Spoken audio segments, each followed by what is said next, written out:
welcome to the channel, welcome to the podcast.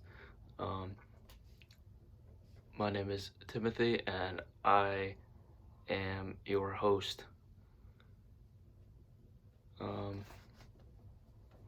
Little change of scenery today. We moved out of the car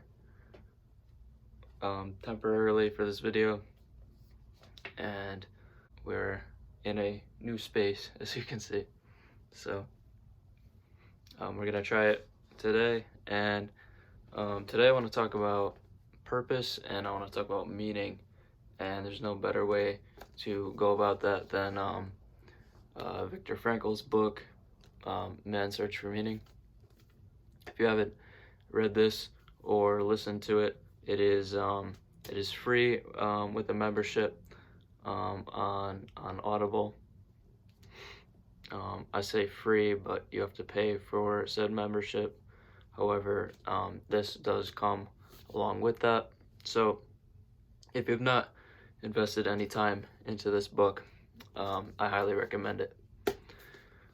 But today we're going to flip some pages and see what value we can find.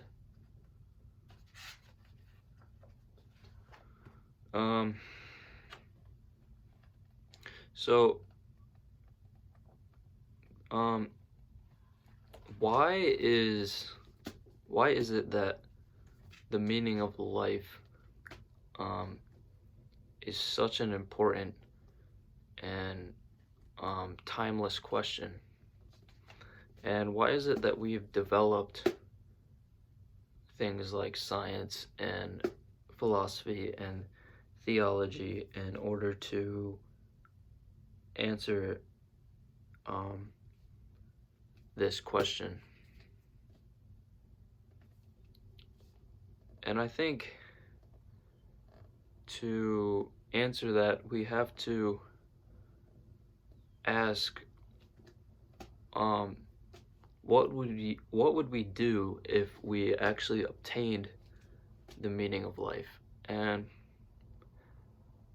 the answer to that question would be, well, we would live proper. We would live as we were meant to. We would pursue what is what was set in stone by the universe itself.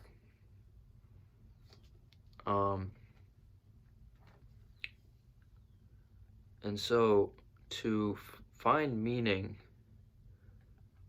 in life is to live a good and proper life. Now, life as we know it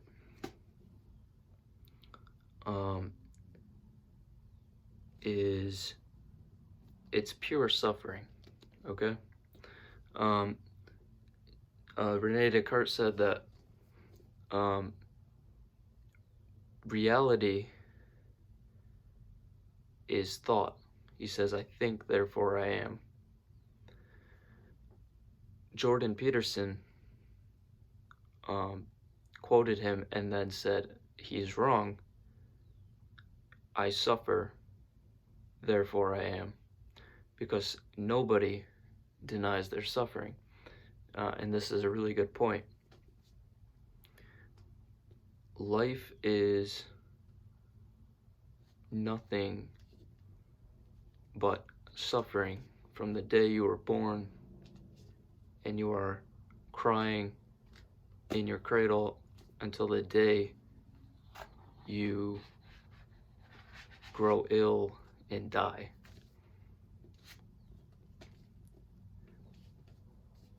Now, most of us aren't suffering in the same manner as Viktor Frankl did in the concentration camps of Nazi Germany. However, I think it's fair to say that most of us are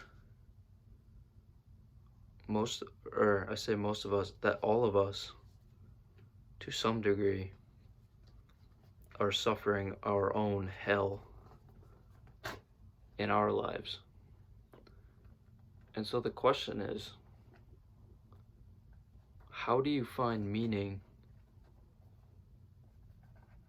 in a life that is pure torment from day one to the very end? And Viktor Frankl answers this question. He writes, "When a man finds that it is his destiny to suffer, he will have to accept his suffering as his task, his single, unique task. He will have to acknowledge the fact that even in suffering, he's unique and alone in the universe. No one can relieve him of his suffering or suffer in his place.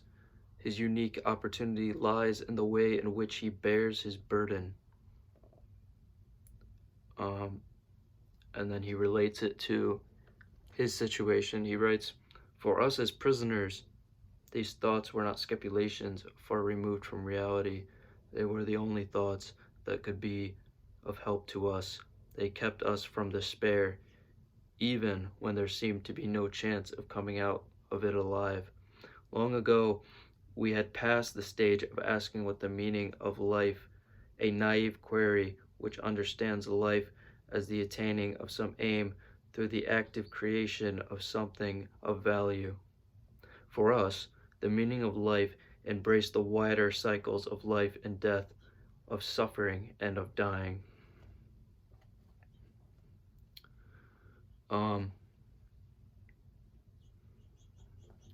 So he says that suffering is the task, is a man's task.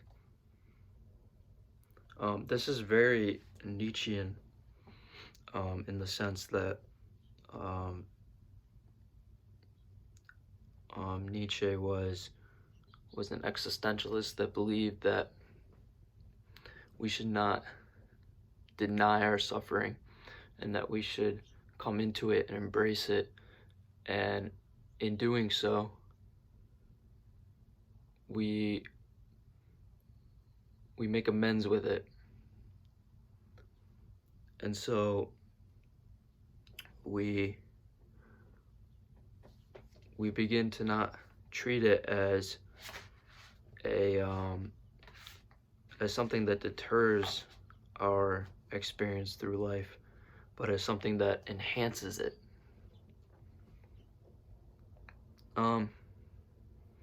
And this is really important to, this is a really interesting idea because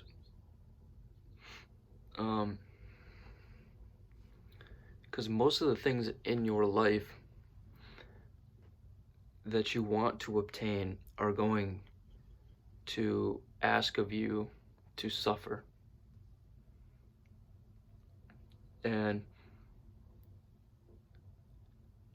the more you suffer, the more you obtain.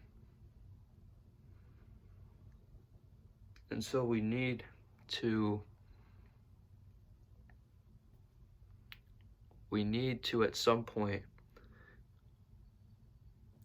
make amends with it. We need to at some point make a choice of, because you're never gonna escape suffering, so you need to make a choice of where the meaning in your suffering is going to come. And what do I mean by this? So there's a common idea that let's say for somebody that is lazy, that it doesn't take care of themselves, they eat bad food, right? What's going to happen to that person? They're going to fall into a deep depression, right? They're going to have health problems. So they're going to essentially conjure, through their laziness, they're going to conjure their laziness and their bad habits, they're going to conjure some suffering in their life, right? On the opposite end of the spectrum, there is a man that goes to the gym. He eats good. He abstains from his temptations, right? And there's a lot of suffering that comes with that. But meaning also comes with that. So to live a good and meaningful life is not to abstain from suffering, not to fear suffering, not to try to live a life without suffering. To live a good and proper life and to find meaning is to embrace suffering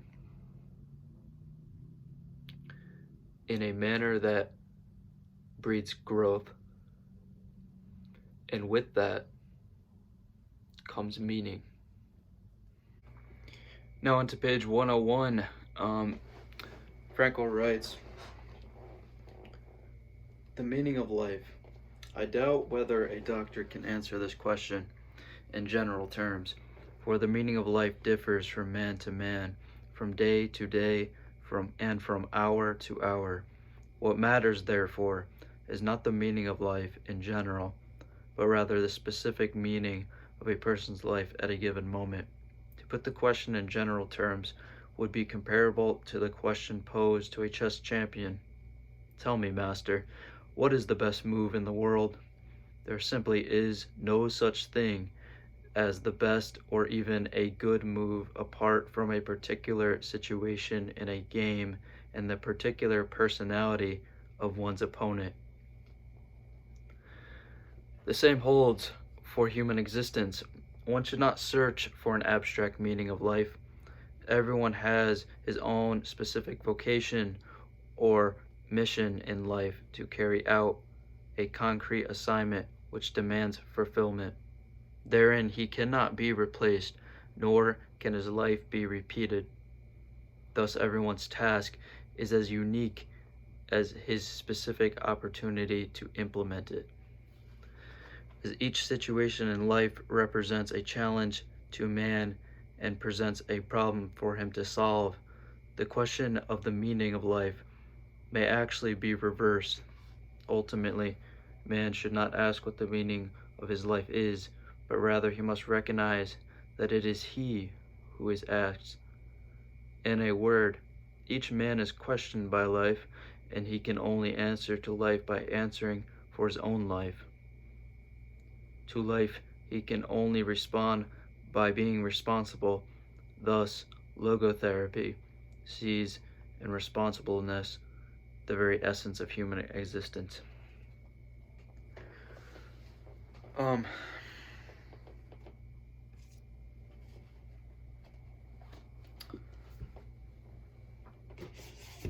It is your duty to know your purpose. And the cool thing about purpose is that purpose is always changing. It's never stagnant.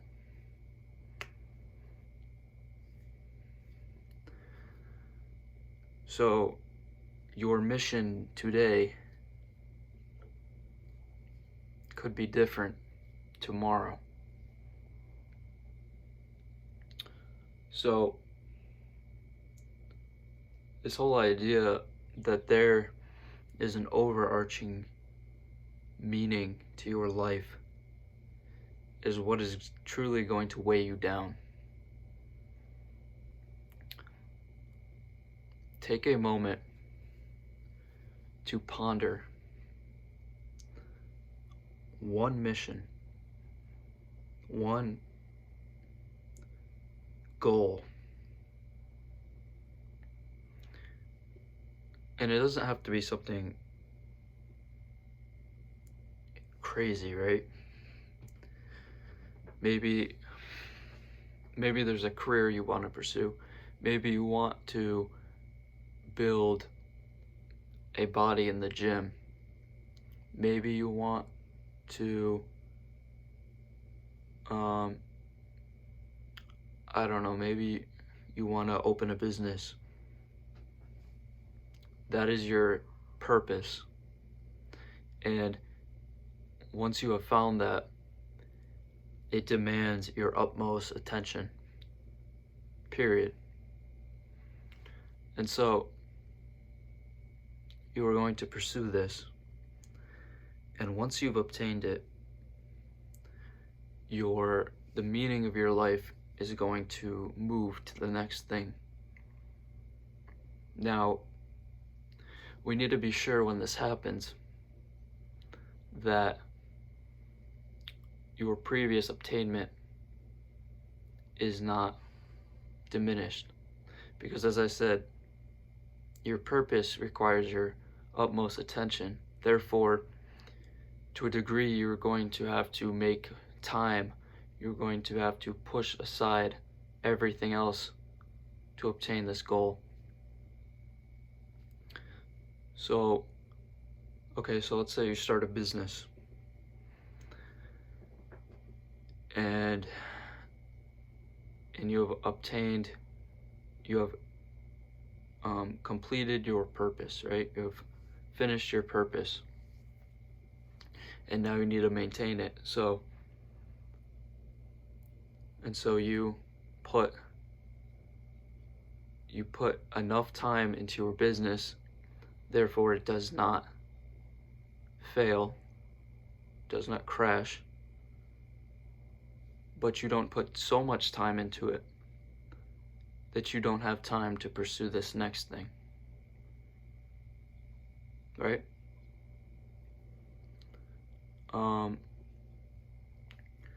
And your purpose should be something that overall improves your life, changes your life for the better. I'm not saying that you should just pursue whatever and then keeps changing it. I'm saying that you should always be trying to get better, but you should not overdo it to where it's too much. It weighs too much on you, because that is very easy to do. I'm saying that purpose is not stagnant, and that you are constantly going to be achieving new heights till the day you die.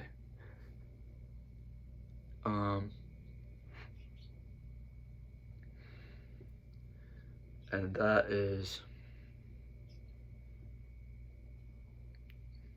it. That is the answer.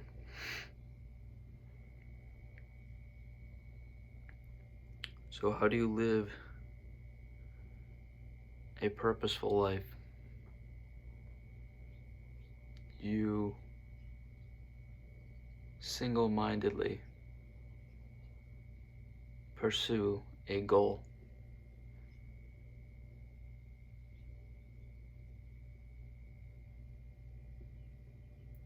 And you make suffering, you come to terms with suffering in that pursuit, so that you know this suffering is a prerequisite for success. If your suffering is not a prerequisite for success, and your suffering is due to your laziness, then you have not come to terms with it. It is not the good kind of suffering that I'm talking about here. So in order to come to terms with suffering, it needs to work for you, not against you.